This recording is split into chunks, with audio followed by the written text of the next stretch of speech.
Hello, and welcome to the Random Talks, where we speak of everything and nothing at the same damn time. It's currently, what time is it? If you guys are at the camera, I'm currently showing you what time it is. Oh, girl, no, I'm not. Y'all don't know this, but I have like really bad insomnia. So bad that I go to sleep late and then I wake up early. So I'm only walking around with like 3 hours of sleep, technically. Honestly, what the fuck am I doing for 21 hours in my day? Because that means I'm up for 21 hours and I honestly don't know where the time goes. That's a little uncanny. I do want to give a quick announcement because when you guys receive this, I will be airing it on Thursday, but I'm changing the upload dates for the Random Talks. So from now on, we're going to be airing on Saturdays instead of Thursdays. And After Hours will be airing on Thursdays. You understand? So TRT After Hours will be on Thursdays and TRT Normal will be on Saturdays.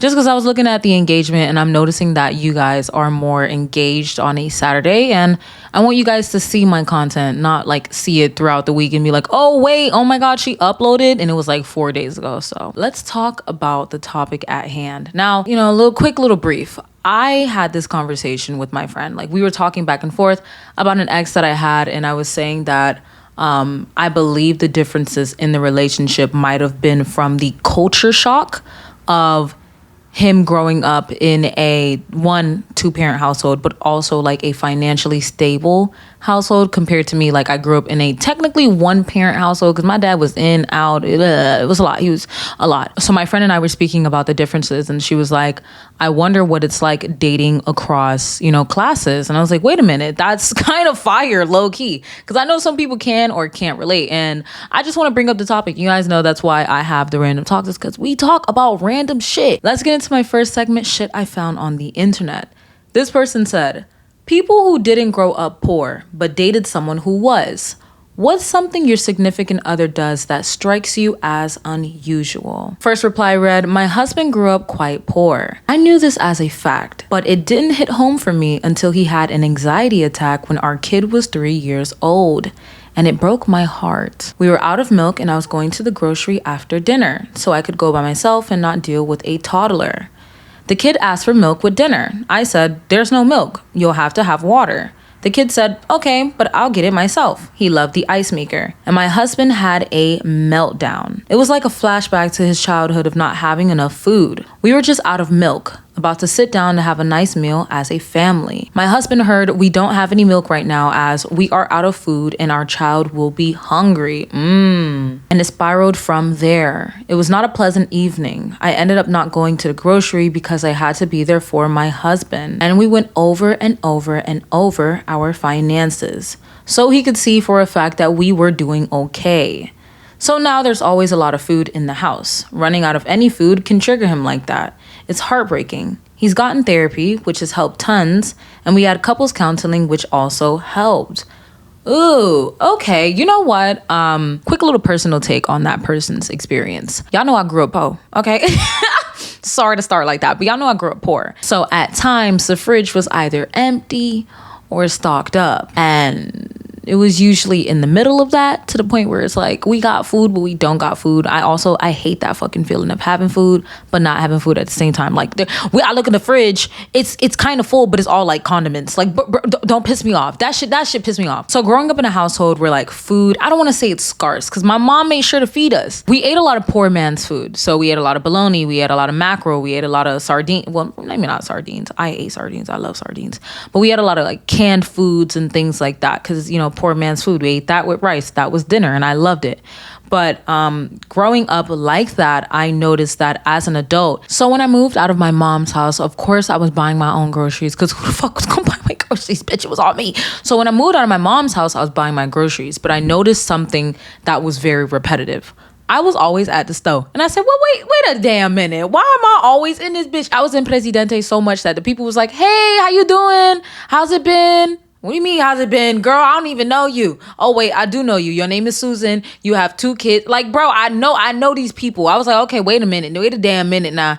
They recognize my face and shit. That means I'm here too damn often, right? So then I noticed that I was always buying food. I later acknowledged that this was a trauma response after my male rabbit had passed away, and I rehomed my girl rabbit so she could be with her own little herd and she wouldn't be alone and depressed, right? Me not having the rabbits there meant the amount of money I was spending on fresh produce it decreased incredibly. I'm not gonna lie.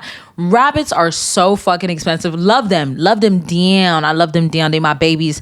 I still have their pictures in my phone. I have them as my wallpaper. I love them. They expensive as fuck because I was buying fresh food all the time. Subtract the rabbits, subtract the amount of food that they have in my fridge. So I go to open my fridge and I'm like, where the fuck is all the food? And I see food, but my brain psychologically is like, oh my God, we don't have any food.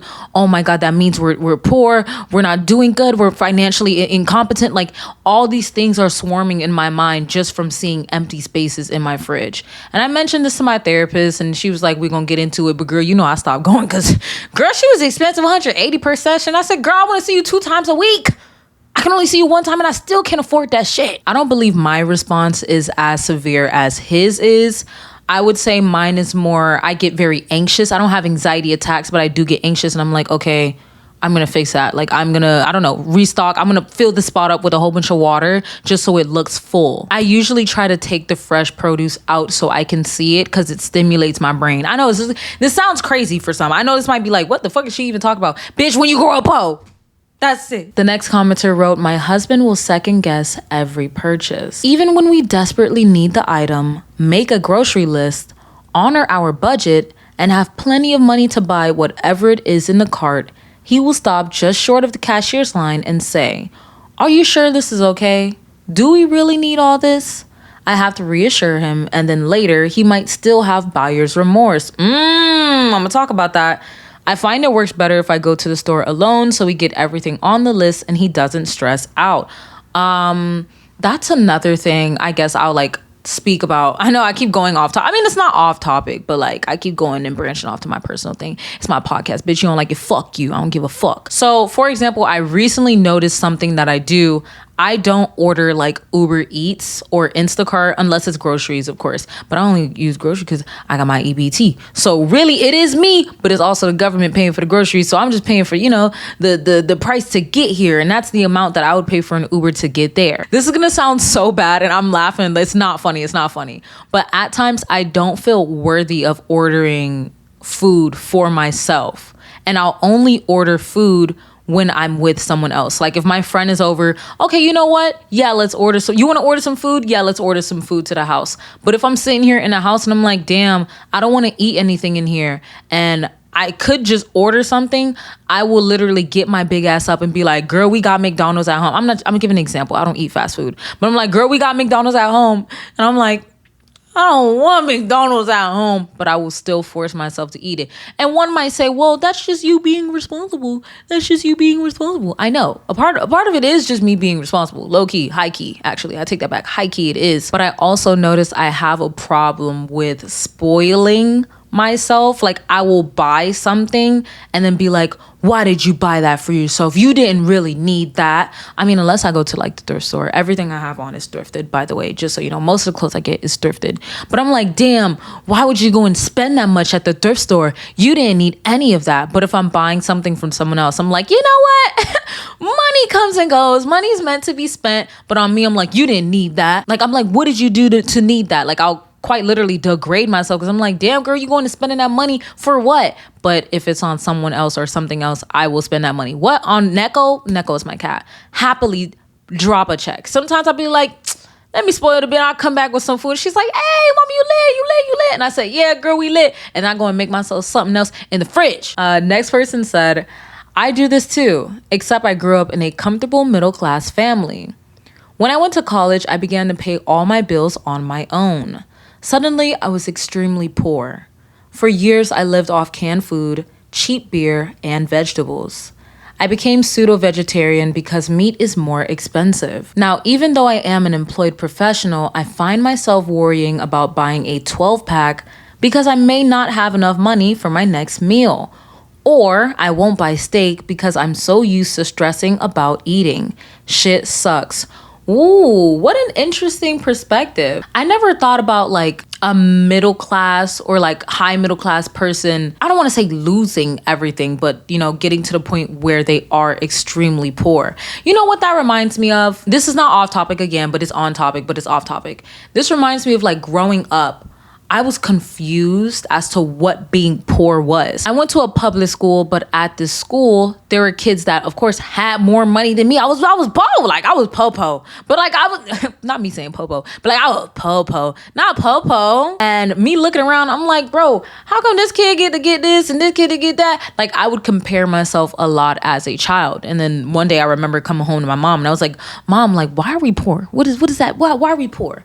And she obviously saw like I'm a child that is getting jealous, or that's that feeling. She's seen that jealousy arising in my eyes, in my bones, in my ways, and the confusion of why I can't have what these kids have. And of course I'm a kid. I don't fucking understand classism. I remember her emphasizing on not being embarrassed for being poor, rather than looking at it like, oh, I'm poor and everyone else around me is financially, she told me to look at it like, at least now I know where basically, where you say, I know where the bottom is, so you can only go up. I remember she said something like that. I think it was in Creole. I don't remember, but I remember it was something like that. And I was like, oh, okay, she maybe might have cooked a little bit. Like at the time, it made me feel less bad for being poor. And now that I'm an adult, I see what she meant. She was saying, I bet you those kids in your class, if they were in your position, like if we switched positions, they would go crazy. And she was saying, because we live that life, we're very knowledgeable. I'm going to assume that she meant that in like a humbling way. Like, oh, we're poor now, but when you get your money up, at least like how you survived when you were poor. I know she meant well. That's all I got. I knew she meant well. Let's give claps for her. She was trying her best. First of all, she was trying her best. But to this day, I'm like, I think I know. I think so. I think I know what you meant, girl. Don't worry about it, girl. You good. You good. But I was just bringing that up because that kind of reminded me of my mom telling me like, hey, those little badass little middle class ass kids, if they were in your position, they wouldn't know what the fuck to do. And I'm like, I don't know what the fuck to do. But I know what you meant, bitch. My mom's not a bitch, but I was like, I know what you meant, girl. Another commenter wrote, the other way, I grew up very poor. Ended up getting a real decent scholarship to a school out of town. Met this girl from a fairly affluent family. We hung out a few times. Then she asked if over the Christmas break, did I want to come with her family on their vacation? I told her I had to go back, calving season and all. And then I asked what they were going to be doing over vacation. She said going to the islands. I saw it on TV, read about it in books, but I swear that I never knew people actually went on real vacation. Oh, okay, I'm sorry. I know everyone that I read, I give like a little story time. Bitch, I relate. What the fuck did you want me to do? This is kind of funny because I did have this recent, I don't want to say culture shock because it sounds weird, but I do believe there's like, just like how being rich has a certain culture, there's like poor culture, unfortunately.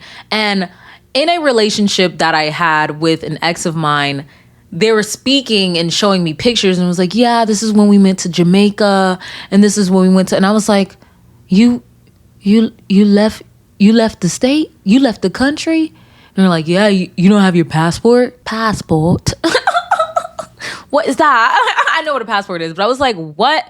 My mom immigrated here when she was 8 and never left Florida, bitch. What do you mean, do I have a passport? My mom came here and never left. That's just crazy. I didn't know that people actually go on holiday. I didn't know that there was vacation. I didn't know that people go on holiday. Again, like he said, I thought it was in the movies. I seen it, but I wasn't aware that people actually be leaving and going enjoying themselves when they have, a long period of time away from their responsibilities. I was like, oh, you guys don't sit in the house and watch YouTube videos? y'all go out and go on excursions out of the country or out of the state. This person said, my significant other grew up in the poorest family in her village. Often couldn't go to school as she had nothing to wear. Meals were rice, fish sauce. Well, did I say that weird? Fish. What? Okay, hold on. Meals were rice, fish sauce. Well, okay, no, listen, wait. Okay, whatever. I'm gonna skip over. I'm sorry, guys. And chili. Most days apart from what her father showed her could be gathered from nature. Result is now she owns hundreds of dresses, hundreds of pairs of shoes, etc., and can eat insane amounts of chili. When we go out, she points to bushes, trees, etc., and says, we can eat that. She still loves her insects and ant eggs in salad. Oh, okay. You can take the girl out of the village, but you can't take the village out of the girl. I know that's right. Period, girl. I'm stuck on the fact that I can't say fish sauce. fish sauce. In this case, her overcompensating is through fashion and through shoes and, through things that she lacked as a child. Like, imagine not being able to go to school because you don't have any fucking clothes. I will say one thing I've always tried to practice, which my mom did a very good job at doing, is like practicing gratitude.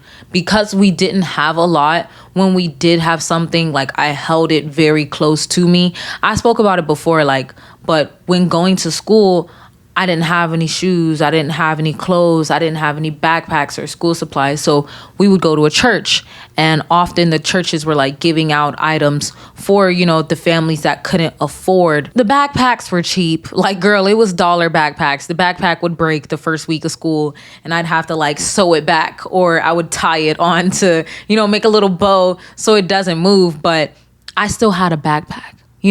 My mom always made sure to let us know, like, things are tough now, but they will get better. So me hearing that, like, this girl couldn't even go to school because she didn't have no clothes to put on her back to go to school, I have to practice gratitude because I was able to go to school. I was able to go to school. Yeah, I wasn't in the newest Jordans and the newest, but I was able to go to school. Like, this girl wasn't able to go to school, and now she's overcompensating by buying a shit ton of fucking clothes, a shit ton of shoes. Like, you know what I mean? She's overcompensating in ways that fill that void that was created as a child. It's kind of similar to what I do with food, where I'm like filling up the fridge. Or even I noticed that I kind of... This one I could fix though. This one I can definitely fix. I leave on the lights all the time.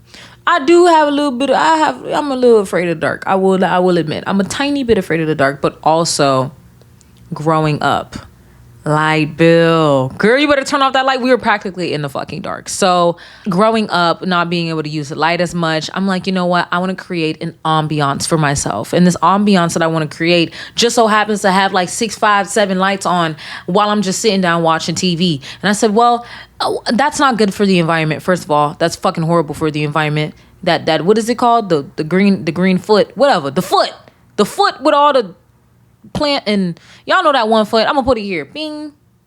Not me putting my own sound effect, but hopefully I find it. Actually, I hope I'm just not pointing out the air. I'm still debating whether or not I'm just a little forgetful and I be leaving lights on, or if I'm leaving the lights on for the purpose of having the light there and being able to have the light there and then pay my light bill. Another person said, my partner just expects things to work out for her because they always have. Ooh. There often is no backup plan. When you're poor, you're constantly mapping out minute to minute what happens if suddenly X, Y, or Z falls through. It's true. Only recently did I start saying, I'm gonna leave it in the universe's hands. But that's me taking chance. I understand with chance comes, it can be something great, but it can also be something like detrimental. So again, I took chance with starting this podcast. And unfortunately, I might be going back to working a 9 to 5. And I'll admit that it's not something I necessarily want to do. But if I have to do it to pay my bills, girl, I never had a problem with working. What? I sit in front of this camera and I work. I can go and clock into my job, make my money, come back home. Okay? I can do that. I'm fine with doing that. But did I take the chance and do podcasting full time for like the past 6, 7 months? Yes. Was it amazing? Absolutely. But am I also aware that if plan X fails, I need to have a Y and a Z? Of course. Every time. I don't know. I feel like it's not the matter of being poor. I think that's a matter of being responsible. But someone that's like, everything's gonna work out because their parents are fucking rich and financially stable and they know that they can go and ask their parents, that's different. I can't go and ask my parents. Bitch, my parents ask me. So for me to go and be like, oh yeah, I'm just gonna go and ask my parents. Ask who? Ask who? Bitch, you gonna ask the mirror. Look in the mirror. I can't blame her for being able to go and ask her parents or go and ask people around her because she knows she'll be good. So she's taking chances. Do I think it's a little bit irresponsible? Lot bit irresponsible? Yes. But it's not my life. I learned just how productive you can be when you have money. Something needs to be fixed or replaced. We can afford to do that. Want to do something fun or adventurous? Sure, let's go now. Want to eat healthier? Easy. We can buy all the ingredients. It's amazing what you can do when your life isn't slowed down by a million different things that needs to be fixed, upgraded, replaced, or saved up for.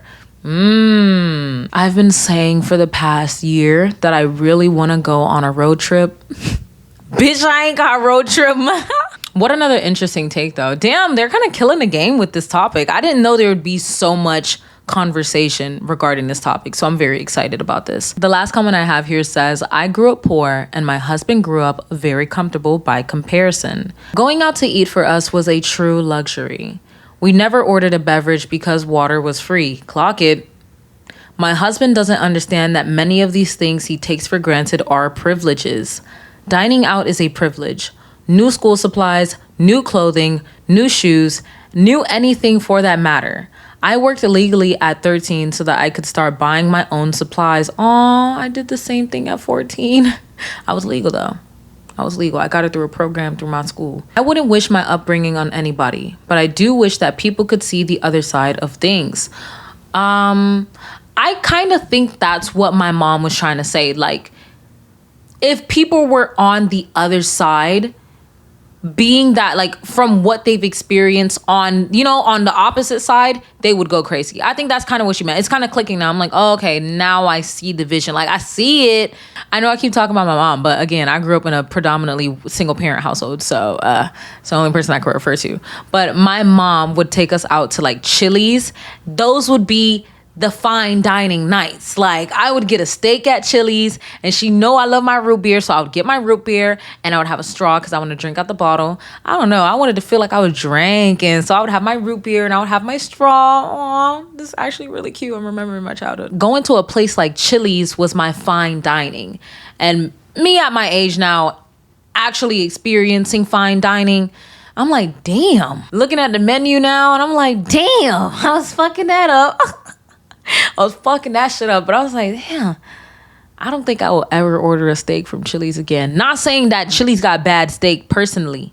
Okay, my taste buds have gone up just a little bit. I'd rather just buy the steak at Publix and cook it myself, to be honest, personally. I think being humble is something that has to be taught by your parents.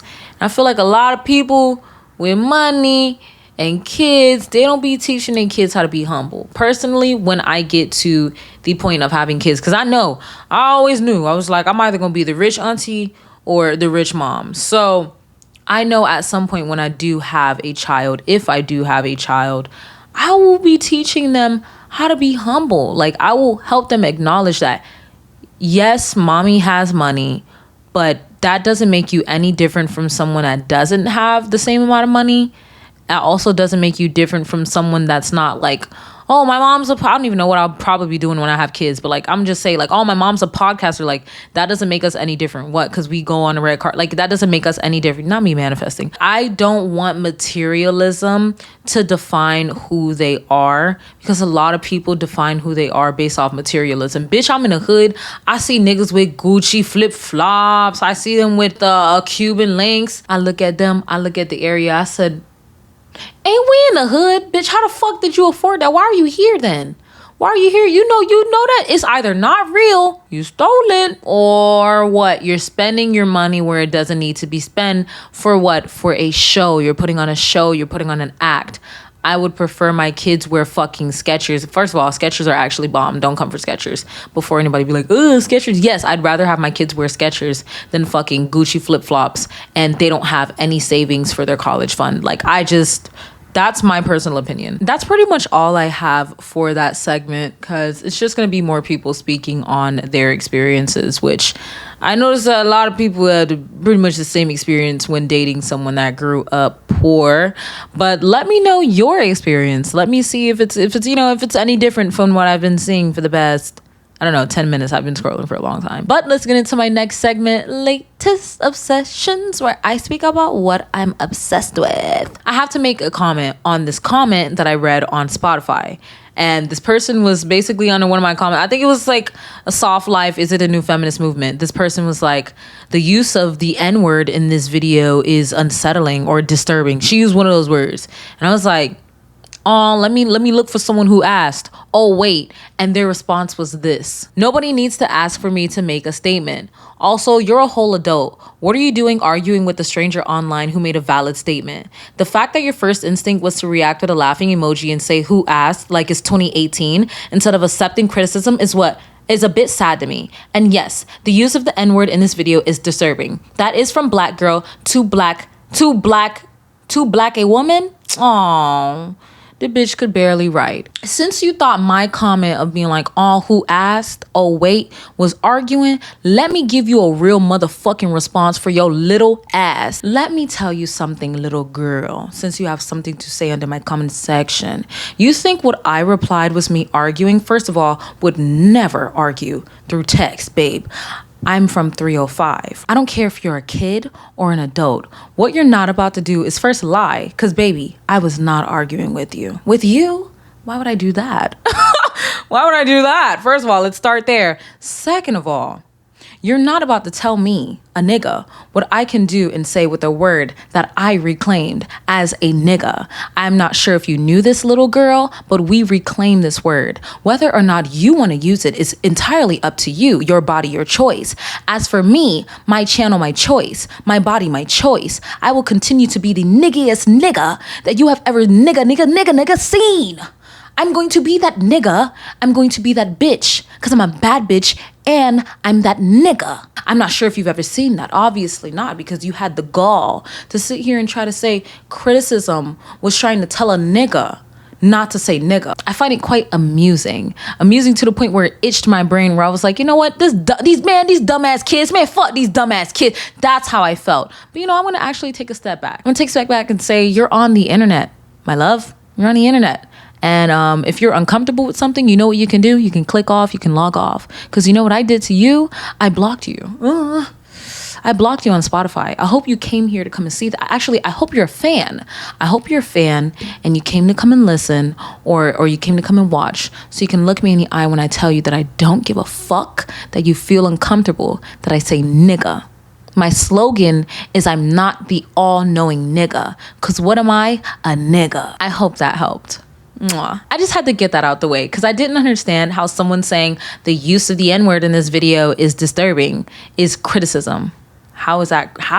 That's not even valid criticism. If you're going to criticize me, at least be good at it, okay? I'm not that YouTuber that's going to see your comment and shut the fuck up. Oh, no, we're going to ball. We're going to ball in the comments. This is not something I need to ball over because you're not worth my time. But I'm other comments, I'm very willing to ball. I had to stop because YouTube started restricting me and they gave me a strike. So I was like, okay, let me take a step back. So they're silencing me, okay? A lot of y'all I be wanting to respond to, but I can't because YouTube silences me. So I can't say what I want to say. The first song is Dangerous Animals by Arctic Monkey. And the quote I have here says, "Been fighting with my sheets and nearly crying in my sleep. Yes, I'm battling that well-taught gripe, the most restraining type. You should have racing stripes, the way you keep me in pursuit, sharpening the heel of your boot." I really like the guitars that they have in this song. Fuck. Lately, I've been in the songs that like kind of start off a little slow, and then there's just like this sudden boom. If that's making sense. I hope that's making sense. But like this sudden rush of instruments. So we're hearing guitar, we're hearing bass, and it just like it lands. The next song I have here is Future Lover by the Sacred Souls. And the quote says, "She looks around, says she likes what she sees. I asked her, do you have a man? Where you stay? She says, I don't, but won't you be? Knock, knock, knock, knock, knock." This song is cute. I know it sounds weird, like, ooh, you got a man, da da da da. It's cute. It's a little slow play. Yeah, the Sacred Souls are usually pretty slow. And when I say it's THEE. Well, it will be in the Spotify playlist in the description. The last song I have on here is Journal of Ardency, I think that's how you say it, by Class Actress. And the quote says, "You think I'm living it, living it, living it, living it up. In the spotlight, you think I'm living it, living it, living it, living it up.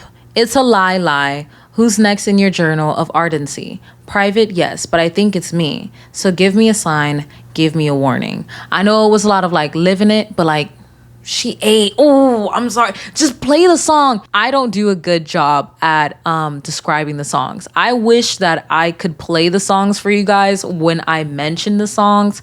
I can't, because this video will either get taken down or copywritten. And again, I need that motherfucking money. So y'all just gonna have to be content with me reading out the lyrics to y'all. Y'all haven't complained, but I just feel like it sounds weird because if I was listening, I'd be like, why it sound like that? And then you listen to the song and it's actually gas.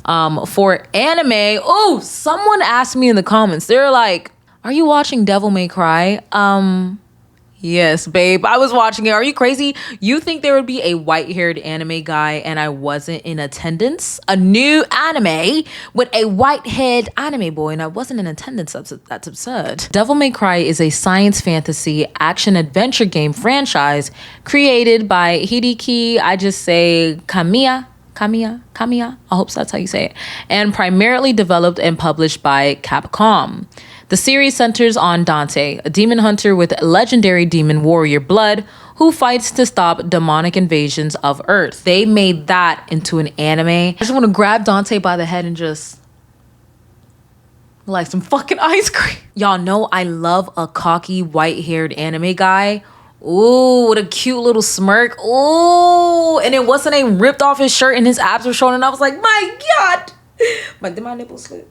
No, but I was like, oh my God, this shirt is really cute, but I tied it like this and I tied it in the back. I love tying my shirts like this, by the way. It's like super cute. This is technically like it's an anime, but it's also a movie, so I'm gonna put it under anime and movies. The title is called Miyori no Mori, and the description says, after being deserted by her parents, damn, I'm sorry, I heard it back in my head and I was like, damn, and then I said it out loud. It's not funny. I was just laughing because it's not funny. 11-year-old Miyori shuts her heart from the rest of the world and denies any form of human relationships. She was entrusted in the care of her grandmother who lives near a forest. Miyori takes a walk in the forest where she felt a strong sense of loneliness in the forest which seems to have nothing. However, she soon encounters unbelievable things and gradually realizes that the forest is more than what it seems. I've been having a lot of adult stuff to think about as of late, so when it comes to my consumption, I am in the mood to just consume the most insane, not insane, but I want to consume fantasy. Like, you know, when you just want to clock out, boop, boop. You just want to clock in, clock out. That's me. But with what I've been consuming lately, I just want to watch something and transport into their world. So it's just something about being in a forest and seeing all these mythical creatures and stuff like that. Mystical. Whatever, girl, you know what I meant. But like seeing all these creatures just makes me really happy. The next anime that I have here, an anime/movie, it's not necessary. I'm just gonna read you the description. The title is Meimei Miracle, and the description says, in the Japanese countryside, a rambunctious young girl named Shinko spends her days pretending she lives in the past. According to her grandfather, 1,000 years ago, her rural town was the site of a lavish imperial capital. Joining Shinko on her fantastical adventures is Najiko, a timid newcomer from Tokyo. As the girls' friendships deepen and their daydreams of royalty become more and more elaborate, they learn some tough lessons about growing up. I wouldn't say this is necessarily fantasy, but at the same time it is, because they're like envisioning being at the time. But again, lately I've been wanting to watch films that engulf my attention in a world that's not the world that we live in, girl. Like I want to be somewhere else. So if you guys have any like movies, I preferably fantasy, like give me, it could be wizards, it could be vampires, it could be, I don't know, I guess werewolves, I don't know, folklore, like it can be anything right now. I'm in a mood for just a whole bunch of fantasy. Just fill my life with fantasy right now. Oh gosh, for shows I have here Xavier Renegade Angel. Written for adults, the series follows oblivious adventures of Xavier, a wanderer with delusions of grandeur. I don't know if that's how you say that, whatever. He's searching for his purpose and along the way has bizarre experiences. For all his good intentions, Xavier often does unintended harm to those he randomly meets while wandering. The animation style looks fucking bonkers. It came out in 2007 and it has 2 seasons, so it wasn't like a family classic. Like it wasn't a household name. But 2 seasons, somebody liked it. Somebody liked it. So the only reason I know about this show is because I was reading the comment sections and they were like, oh, like these are all cursed shows. And I saw Xavier the Renegade Angel. And I was like, oh, I wonder what that is. And I looked it up and the animation made me uncomfortable. So I'm going to try and watch that soon. And if I don't like it, I'll let you guys know in the next video. But that shit looks kind of crazy. I'm not going to lie. It looks kind of crazy. Does he have a beak? I don't remember, but is that a beak? Is that a beak? Other show I have here is Invincible Fight Girl. Now, this is cute. I like this. I like this a lot. This is very cute, especially because the main character is black and she has a nice, big, voluptuous hair. A young girl named Andy living in the wrestling world endeavors to become the best pro wrestler ever and takes on the alias of Fight Girl. Alias, I don't know. I say alias, but I know it's pronounced alias. Please don't come for me. But I think it's so cute. I like that she's like a wrestler. It's super cute. How cool. You can't tell me like a black girl wrestler is crazy. And it's on HBO. I was like, whoa. This came out in 2024 and it has 1 season and a 7.5 out of 10 rating on IMDb. So I'm like, girl, y'all should have just made that an 8, low key. Personally, I like it. I like how bubbly the animation style is too. It kind of gives like comic style. It kind of looks like a comic. So if you're not into that, I get that. But they have certain panels where it's literally just a drawing and then they just got the screen moving. So it looks like it's animated, but it's not really animated. Hey, listen, as someone that was studying animation. Yeah, I dropped out. Did I mention that? Overall, I like the show. If you want something to watch, like a cute little animated show to watch, I think this is the show for you. Let's get into my last segment, Pillow Talk, where I speak about listener stories and confessions. Oh, we got some more responses. Not y'all showing out today. Y'all don't know this, but I do it at random. So I just scroll and then I stop. I might have killed my maybe diabetic teacher in year 3. So for some context, okay, hold on. No capitalizing on nothing. Like nothing is capitalized. Everything is just written. It just came out the dome on this one. So for some context, I hated my year 3 teacher. I'll call him Mr. Smith. And basically he would make us do Rubik's Cubes 24/7, which was really annoying. So I hated this bitch and I was thinking of a way to get back at him. I went to his desk and found these red frog gummies. So naturally, I was like, oh my God, a free candy. And I stole it. Later that day, he looked really sick and he was looking everywhere in his desk for something. And then he asked, have any of you seen my red gummies?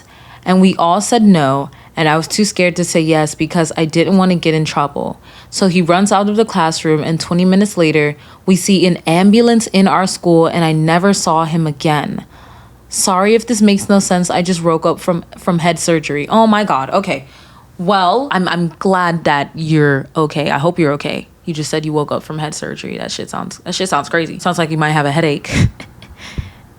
Nah? Nah, not at all? Nothing? All right, whatever. And that's what you get for touching too much. See, now that shit on your conscience.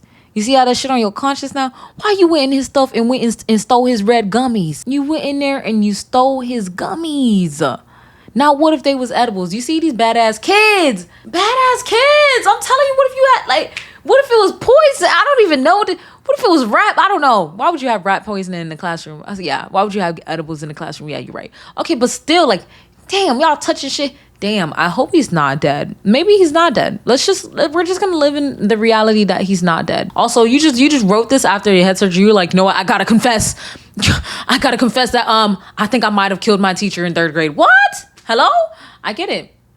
Lay it all out. This is why we have the confession. I hope I'm not. What is it called? I hope I'm not a apprentice. Not apprentice. Damn, what's the other one? What's the one where you help?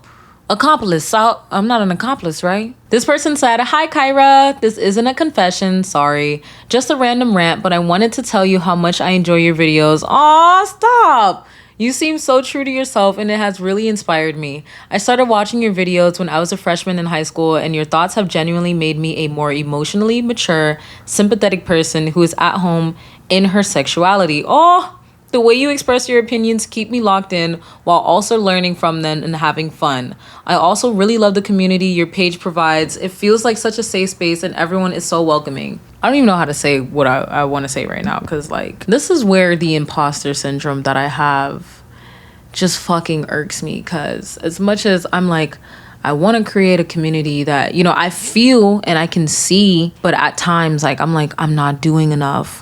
Am I enough? And then I get comments like this and I'm like fuck bro, I'm recording. It's fucking 2:35 in the morning, bro. It's just 2:35 in the morning and I'm recording and I'm not about to cry on camera. Hold on now, back that shit up, bitch. Back that shit up. I am getting a little emotional. I don't know why.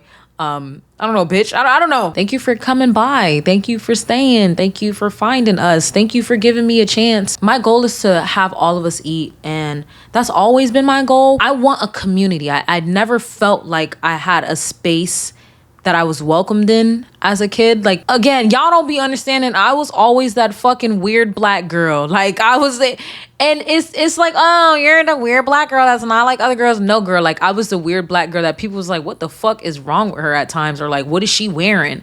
What is she listening to? What is she watching? Why she look like that? Why she talk like that? You know? So I never really felt comfortable within my skin. They used to call me Oreo. They used to call me all types of shit because I never really felt comfortable in my skin. I never had a place to be comfortable in. So reading comments where people are like, damn, thank you for building a community, you know, and I love the community. You what? I'm building a community that like I would have appreciated like 10 years ago. Maybe not even 10 years ago, like 5 years ago, you know?